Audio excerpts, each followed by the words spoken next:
서치타임즈 김효정입니다. 우리 크리스천들이 꼭 기억해야 할 것이 있습니다. 바로 이 세상은 끝이 난다는 사실인데요. 그 확신은 오직 성경에서 나옵니다. 성경에는 예수님의 초림과 재림에 대한 기록이 참 많이 등장하죠. 예수님은 반드시 다시 오실 것입니다. 그런데 예수님이 다시 오신다고 해서 모든 것을 내려놓고 산으로 들어가거나 그 시간을 정해서 이상한 행동을 막 한다거나 이런 것은 이단입니다. 다만 재림의 징조를 우리가 깨달아 알고 거룩하게 살 필요가 있습니다. 그분을 맞이하게 될 때에 조금이라도 덜 창피할 수 있도록 깨끗하게 살아야 하는 것입니다. 오늘은 성경에 기록되어 있는 재림의 징조에 대해서 여러분과 몇 가지 나눠보고 싶습니다. 예수님이 다시 오실 때는 노아의 때와 같다라는 기록이 있습니다. 또 롯의 때와 같다고도 말씀하셨죠.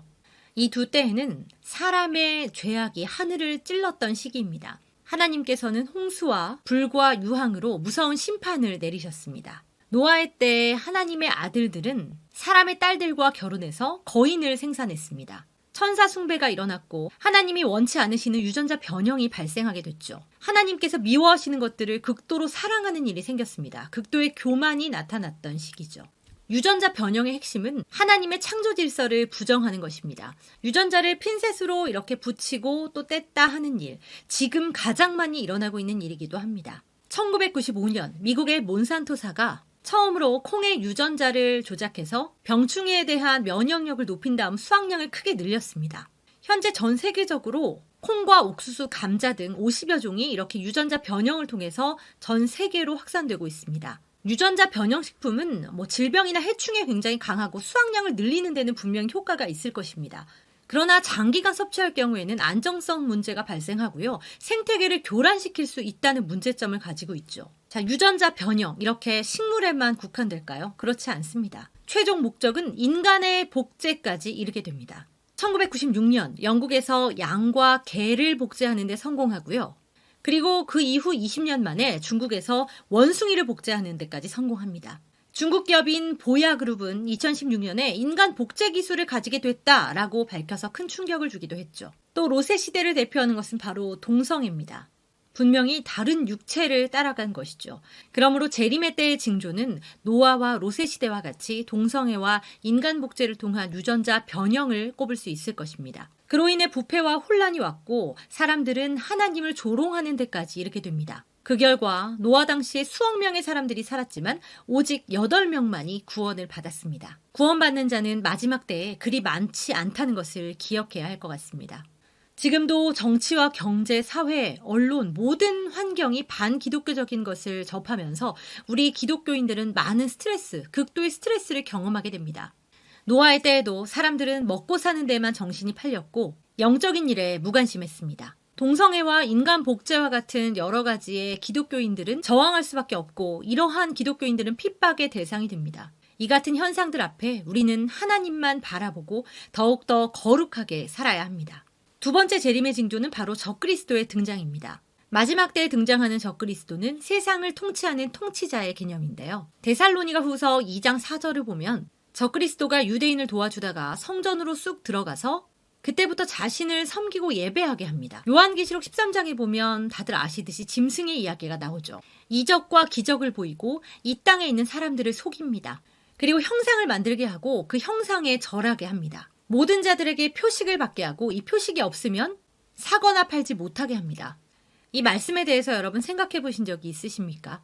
왜 표가 없으면 사거나 팔지 못하게 할까요? 이 적그리스도는 모든 것을 통제하기 때문입니다. 이러한 통제를 받는 곳 바로 공산주의 체제죠. 이에 부합하지 않으면 어떠한 행동도 할 수 없습니다. 교회와 예배 역시 통제를 받을 수밖에 없겠죠. 이러한 사회의 모습을 미리 예견한 책이 있습니다. 온 세상을 통치하는 빅브라더가 생기면 온 세상을 감시하는 시스템이 생긴다.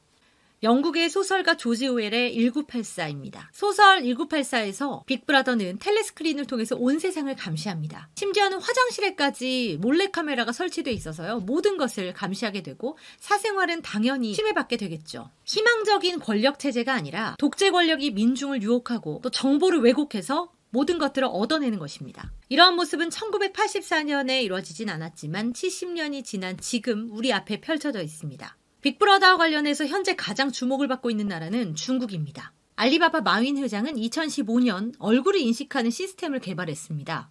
인공지능을 활용한 자동차와 로봇 이런 것들은 이미 나와 있죠. 빅데이터는 AI 기술의 핵심 요소입니다. 알고리즘을 만들어내기 위해서 엄청난 양의 정보가 필요한데요. 중국은 그 어느 나라보다 더 많은 양의 개인정보를 취득하고 있습니다. 그것은 중국 정부의 AI 기술을 발전시키게 하는 원동력이 됐고요. 2018년 중국 전역에 설치된 폐쇄회로 카메라만 1억 7천 개에 달한다고 합니다. 중국 정부의 이러한 적극적인 기술 개발에는 사회를 통제하기 위한 야심이 숨어져 있습니다.